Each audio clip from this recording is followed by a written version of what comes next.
I don't care what your race is or whether your gender or sexual orientation, it doesn't matter. As long as it's in the context of a good story. You can't start out with the premise of we're going to have the most diverse whatever. Oh, and then we're going to tack on a story and to hopefully support all that, right?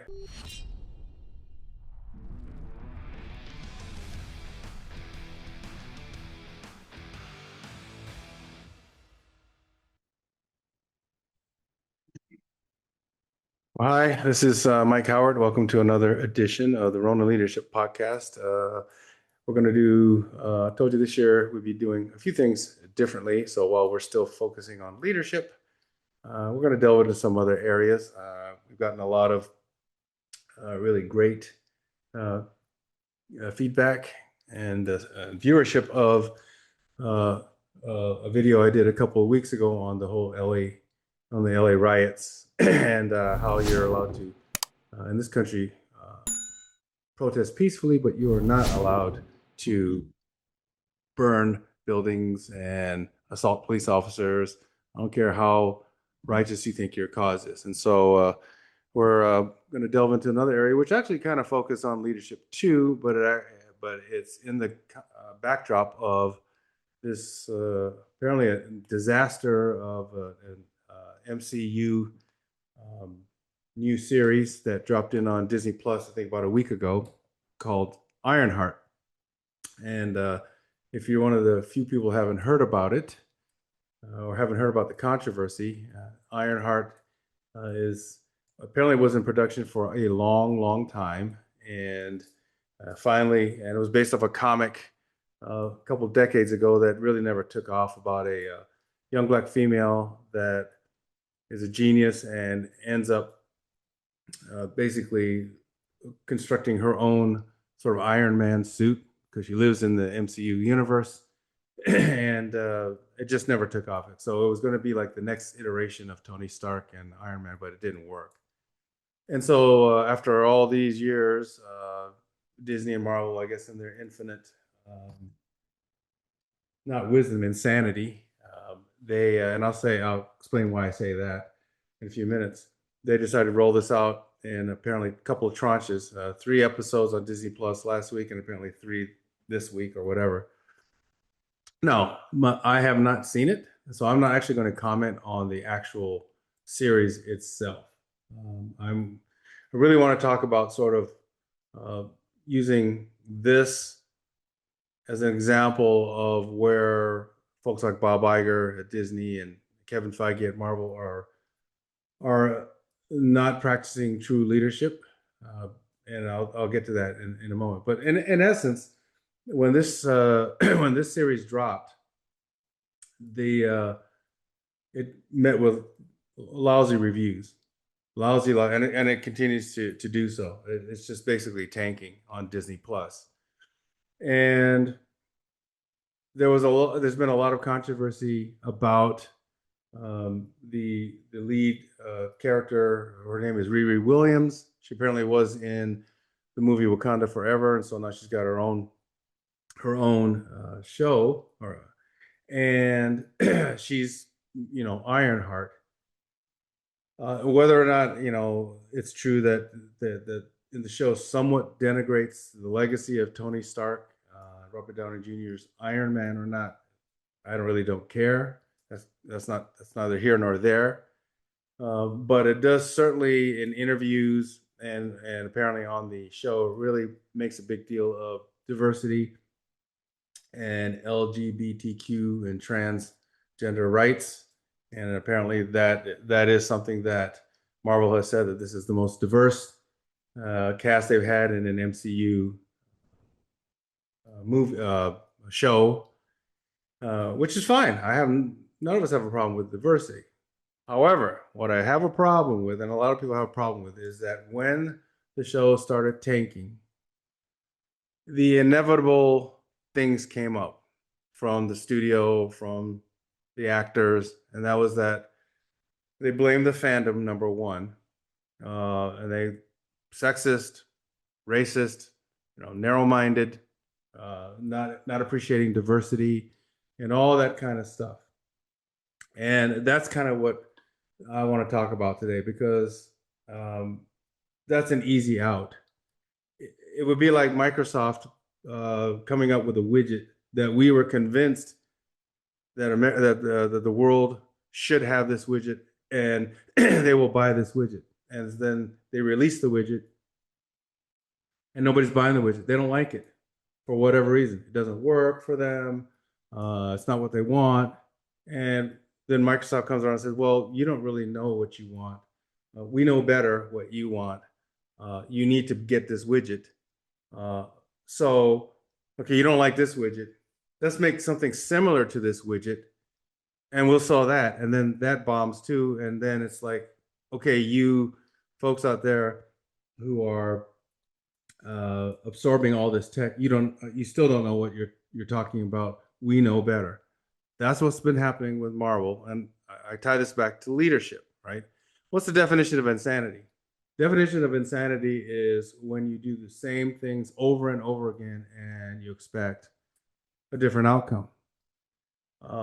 Ever since Marvel's Endgame, the Avengers Endgame, uh, it's been basically flop after flop after flop. Um, uh, you know, whether it was the Marvels or the Acolytes or She-Hulk or whatever. And there's other podcasts that do exactly that kind of stuff, really break down Marvel stuff. That's not what this is all about. But my point is, a lot of these movies were, in my opinion, trying to not tell a story.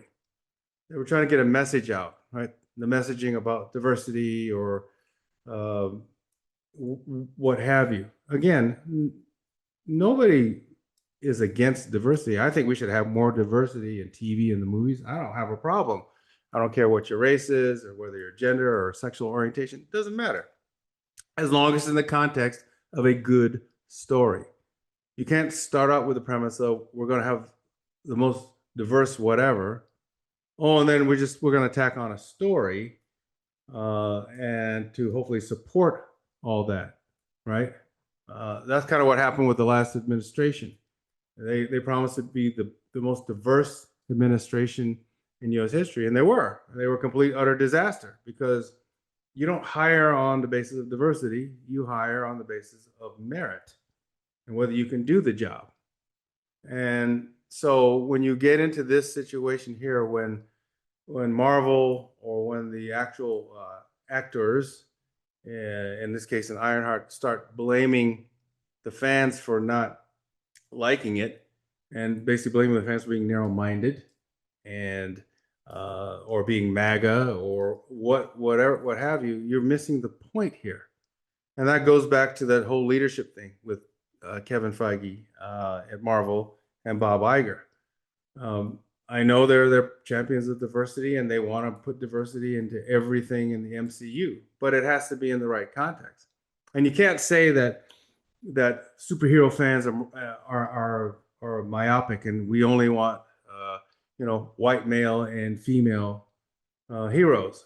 Anybody remember Blade with Wesley Snipes? It was huge, and there was nothing. It didn't have anything to do with race. People loved the character of Blade. Look at Luke Cage, that came out a few years ago. Great series. I was a Luke Cage fan since I was a teenager, right? And he's a black male, a superhero. Loved it. Look at on the DC side of the house, Wonder Woman, with Gal Gadot. When that came out, huge hit, right?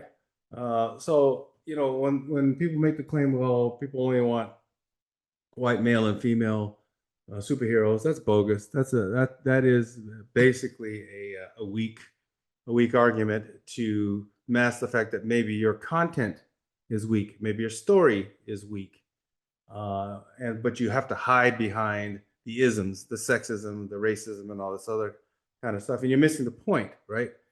One thing about leadership is continuous improvement, but it's also being able to have enough emotional intelligence to take a really close look at yourself and your operation and your team, and whether or not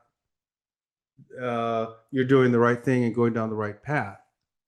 we made sure when I ran global security at Microsoft that we had regular strategy meetings that we dissected our strategy to make sure that we were doing the right thing. And we talked to our peer groups, and we'd be very introspective to make sure that we weren't going down the wrong road.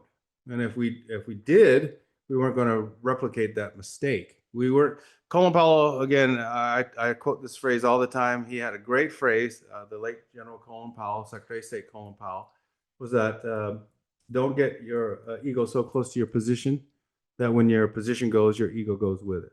Right. That's exactly what's happening at Disney and Marvel. They so firmly believe in the righteousness of pushing an agenda, and I agree with a lot of folks. I think they're trying to push an agenda, as opposed to back in the day when they first introduced Tony Stark as Iron Man, then they brought Captain America and everybody else and formed the Avengers. It was stories. It was all about the stories and the character development and their evolution into encompassing, embracing themselves as superheroes with all their flaws and foibles to do the right thing, right? Do you think for a moment that, and I understand there's a new Avengers, sort of movie that's being written and filmed or whatever. I guarantee you, they couldn't make the original Avengers and all the characters today. You couldn't. They wouldn't themselves allow an all-white cast of Avengers because there's an agenda, right? I don't care if you have a diverse group of Avengers, but make sure you have a good story behind each of the characters and their development, right? And don't just decide you want to put a gay person here or a black person here or a Hispanic person here just because you want diversity, right? And so when you look at the leadership of MCU, of Marvel and Disney, they're falling into the same trap that Colin Powell warned leaders not to do. Your ego is so close to your position, right? You're so wedded on the righteousness of what you're doing, you're forgetting that the fans out there don't want that. They just want a good story, right? I mean, look at Black Panther, huge hit, right? And Chadwick Boseman was excellent. The whole cast was excellent. Why don't they say anything about that? I mean, white people, black people, all kinds of people went to go see Black Panther because it was a great movie. It was about the story. Yeah, it took place in Wakanda, and you had black characters as the protagonists. Uh, you even had a main, black character in Michael B. Jordan as the main villain, right? But there was a story there, and there was nothing about racism, right? And people belong because they belong. And so I think Marvel can't make the argument, and Disney can't make the argument that the fans aren't seeing this Ironheart thing, or they're not liking the Marvels or anything else because they're racist or sexist or whatever, or narrow-minded. No, they just don't like your story. They don't like what you're trying to push. So stop pushing an agenda. Just tell the story the way you want the story to be told. Um, I would tell the heads of the studios, why don't you go back in time to when you were a kid and you went to the movies to see superheroes, or you got your comic books like I did on Sunday afternoons after church. My parents went to a drugstore and I got that 25-cent comic book. Why don't you go back to those days and understand what captures either a kid's heart or a teenager's heart or an adult's heart in terms of these types of superhero movies. It's not about messaging. Don't push an agenda. And the people that are writing this stuff for your studios need to, you talk about narrow-minded, they need to broaden their minds too. If you only think that people, if we just keep pushing this diversity stuff over and over and over again, and the messaging about a racist society or messaging about downtrodden this and blah, blah, blah, that we're finally going to get it. No, you're just going to keep driving more and more people away. Why did Wolverine and Deadpool do so well? Right? It was a great story with great characters. They weren't pushing anything. In fact, they were actually very profane, obviously, making fun of a lot of different things, a lot of different people. It was funny. That's what people want. They want a good story and good characters. Stop preaching. And I've got a link here to an interview and a video that kind of links to what this is really all about. Ratings disaster on Disney Plus. Now, we already know that this show is all wrapped up. It is done with. We have episodes 4, 5, and 6 now available on Disney Plus, and even a major cameo appearance, I would say definitely more so than a cameo, is one in particular that didn't even save the show to begin with. This is Mike Zeroh. Subscribe if you're new, and like this video to see future updates. You can also follow me at MIKE01. I thank you all so very much for the great and kind support. Now, spoilers for Ironheart. We know that Mephisto, appearing, of course, in the show, even regardless of that, it didn't salvage the series. It didn't really save the show in one bit at all. Even though Sacha Baron Cohen playing Mephisto is probably the best thing about the show. That's not to say that the series is good as far as I see things, and along with many others out there, but focusing on Dominique Thorne, alright, the star of Ironheart, the actress who plays Riri Williams, she's going on the same constant trope about Marvel fans and those that oppose DEI and LGBTQ and all this nonsense. So let's get into this. Now, one thing about Marvel right now is that we know that Kevin Feige and Bob Iger, they're also engaging in damage control about this show, saying things like, don't trust the negative reviews, don't trust the trades, stuff like that. And they're doing everything in their power to really prop up this show. That's exactly why they had RDJ, Robert Downey Jr., some weeks ago going on talk shows to really say that Riri is the best thing to the MCU to represent the legacy of Tony Stark. However, on top of that, with the Walt Disney Company and Marvel now kickstarting their damage control after Ironheart episodes 4 through 6 didn't help them with the ratings and reviews, especially with the Mephisto cameo, one major development going on now involves more to do with Dominique Thorne going off at the fans yet again in the midst of the Ironheart ratings disaster. Now, Thorne delivered the following, in a desperate play to salvage the series. I think Marvel fans, she says, just need to take a step back and to stop focusing on our support for both diversity and LGBTQ and claiming that as some form of a hidden message. And I'm not the first one to point this out, but those arguments are coming from obvious political talking points and landscapes. Believe it or not, the majority love our characters that represent drag, trans, and other rights in this country. Slug is such a comic relief character that even the men are in love with her. They just don't want to admit that she's the comic relief character and represents drag in a way that Disney had never done before, and I'm proud to be a part of this movement.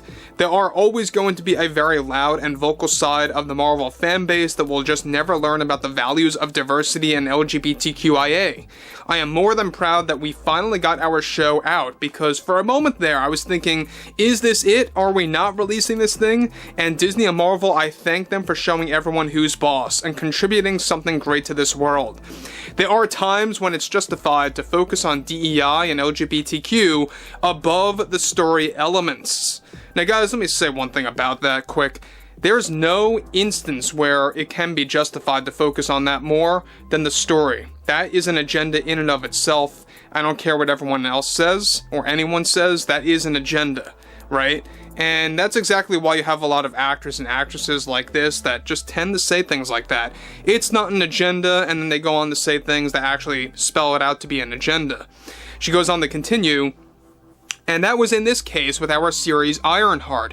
If you take the time to just listen to that community and how they want to be seen, you can get things done, and get things done properly. I think Slug is our greatest achievement with this character, and of course you are going to see a division from Marvel fans that are going to be against that sort of thing.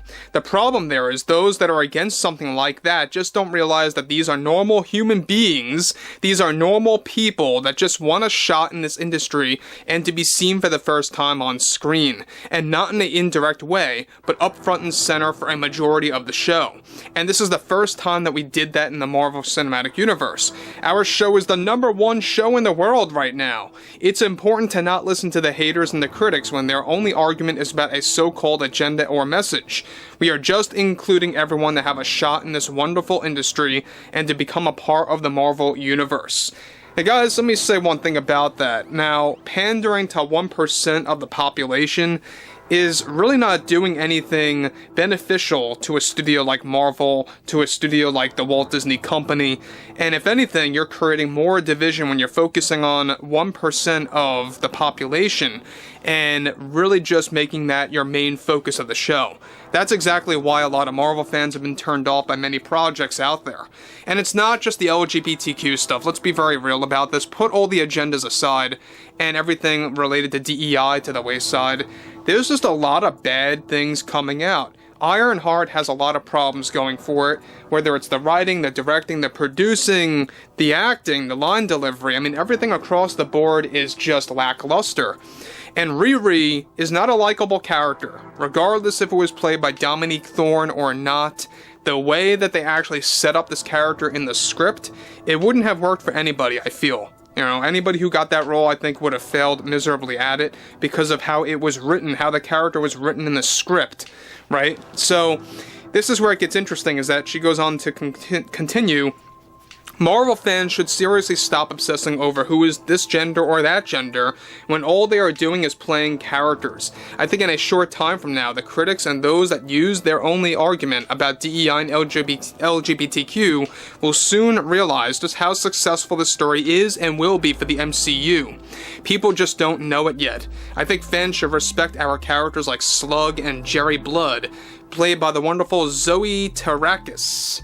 So, again, correct me if I'm mispronouncing that name, Zoe Terakis there, but that's, I believe, a trans actor that played Jerry Blood in the show.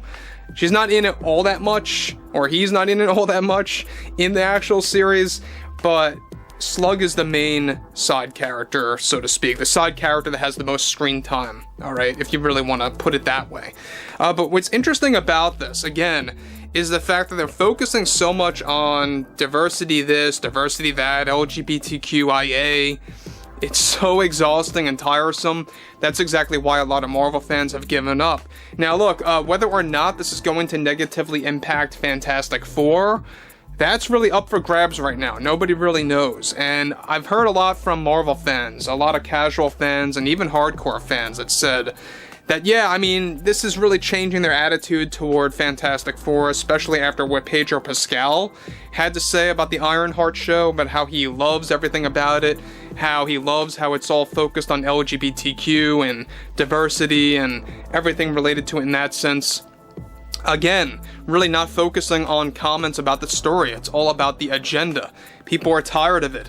And at the grand level, I'm not really quite sure if Ironheart is going to negatively impact Fantastic Four. We'll have to really wait and see what the numbers do at the box office. But again, the fact that you have Dominique Thorne going off again at Marvel fans, and look, she's not as insufferable as Rachel Zegler or anybody like that, or even like a Brie Larson or a Phoebe Waller-Bridge, but she's really going, you know, on that constant trope about the DEI, politics and everything else related to LGBTQ, and how she's really defending that at all costs. So from pure leadership perspective, stop preaching, stop messaging, get back to your roots, and be willing to take negative feedback without putting your back against the wall and being so defensive that, oh no, you guys don't know what you're talking about. We know best. We're the experts. We're the filmmakers. We're blah, blah, blah. Okay. Then you'll continue to make lousy movies that get lousy ratings and lose money. And if that's what you consider to be a great business plan, you guys that are running these studios should be fired and get other people in who could actually make good business decisions. So that's what I got for you. It's really short and sweet, but I think there's a great leadership lesson here in terms of not going down the same road over and over and over again when you know it's not bearing any fruit. All right. So you leaders out there, be willing to take, if things go south in your strategic plan, make sure you get some feedback, whether it's from customers, if you're in sales or pushing something, or whatever is your line of business. You have to be brutally honest and not just push things because you think, oh, they'll eventually get it. No, they won't eventually get it. We tried that at Microsoft back in the Steve Ballmer days when we kept chasing Apple. They came out with their MP3 player. We came out with Zune. disaster. The iPhone. Oh, okay. So we'll come out with the Windows Phone, but no developers develop any apps for it. It's one of those things you don't listen. You keep thinking that, oh, the consumers will eventually get it because everything's going to be Windows based. And no, that's not what happened. They didn't want that. They wanted something else. And now Microsoft is flying high because we're giving people what they want in terms of AI and things that we actually want, instead of shoving just complete Windows down their throats. So think on that in your leadership journey. I'd be very interested to hear what you have to say about what I had to say. And please continue to subscribe to this channel and share our content and hit the like button. That also helps. And again, comments are welcome. I'm happy to engage with you, whether you agree or disagree. You may vehemently disagree with what I'm saying, but that's good too. That's called debating, and there's not as much debating in this country as there should be. So we'll be back soon with some more content, and wishing you all a great 4th of July.